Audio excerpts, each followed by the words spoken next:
بقى زي ما قلنا يا جماعه اميه يوم 11/8 هتيجي توافق ان شاء الله على اللائحه الجديده وانتخب بقى شوف انت عايز مين.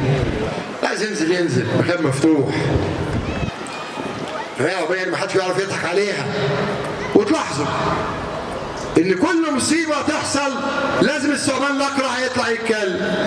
اما انت يا خير يا رمضان انا هعمل لك فيديو اقسم بالله ما هتنزل من بيتك بعديها. والله العظيم ما هتنزل من بيتك وهتحرم تقول حرف الميم. مش مرتضى، حرف الميم. يا اللي وطيت وبوست ايد مفتي الارهاب، يا اللي انت لسه عامل مصيبه الاسبوع ده مستضيف محامي قليل الادب بيقول لك عايزين نعمل قانون للمساكنه. يعني ايه المساكنه؟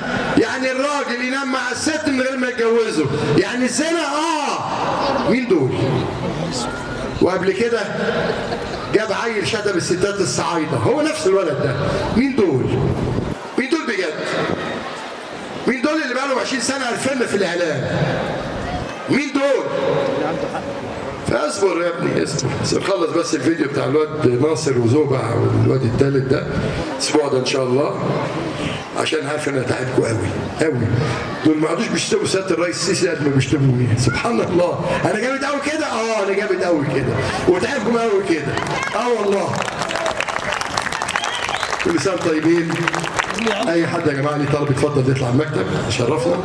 الطلبات اللي اتقدمت الاسبوع اللي فات ودفعت بناء عليها هعتمدها انا دلوقتي.